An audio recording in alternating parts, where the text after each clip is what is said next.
Salut, nous parlons toujours des balises relatives à un formulaire. On va commencer avec la balise select. Donc, select. Cette balise est utilisée toujours pour créer une liste déroulante.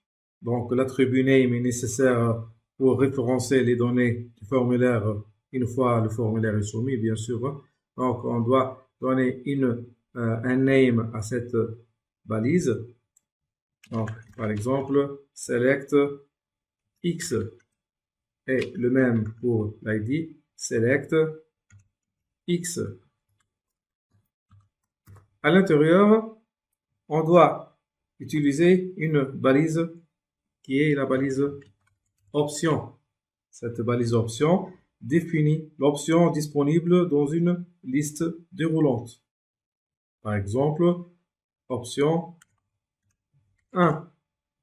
Option 1 et sa valeur opt 1 par exemple, ou option 1. Voilà, on va l'écrire. Option 1. Juste, je sauvegarde et j'actualise. Voilà, vous remarquez qu'il y a une seule option dans cette liste déroulante. Juste, on va faire un tout petit peu de mise en forme.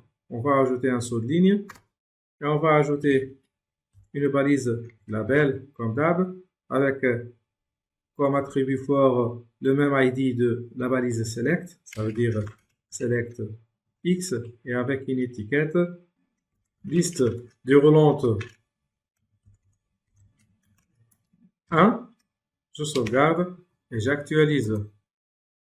Et voilà, donc je vais ajouter d'autres options et on va changer des valeurs. Option 3.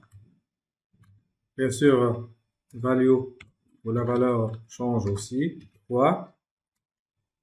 J'actualise. Et voilà. On va ajouter le filset aussi. Et à l'intérieur, une légende liste déroulante. Je sauvegarde. Et je prends cette balise fermante et je la mets à la fin.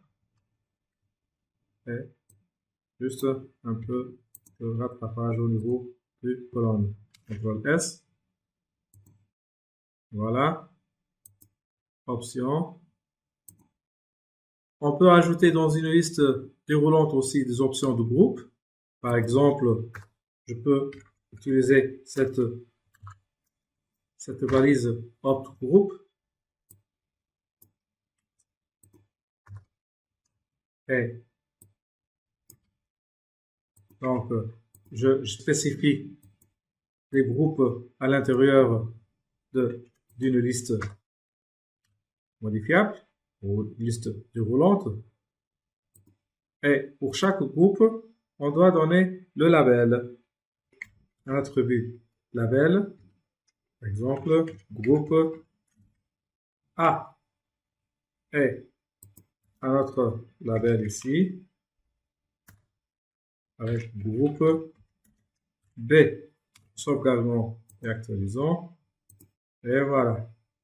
Il y a une sorte de regroupement des options, option 1, option 2, option 3, à l'intérieur de chaque groupe A et B.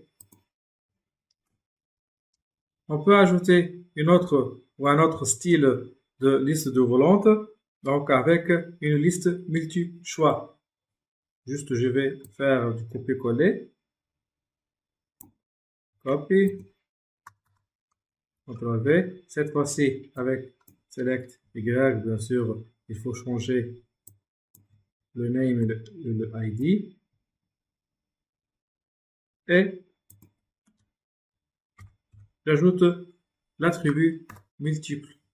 Avec cet attribut, je peux choisir plus qu'un ou plus qu'une option. Je sauvegarde, j'actualise. Voilà, juste je vais faire une petite balise BR sur ligne. Et je change bien sûr le label de cette liste roulante 2. J'actualise. Voilà. Vous remarquez qu'il y a des options et je peux sélectionner plus qu'une option.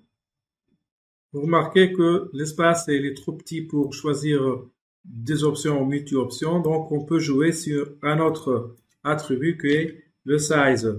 Le size il est par défaut 1, je peux le rendre par exemple à 10 et vous voyez la différence.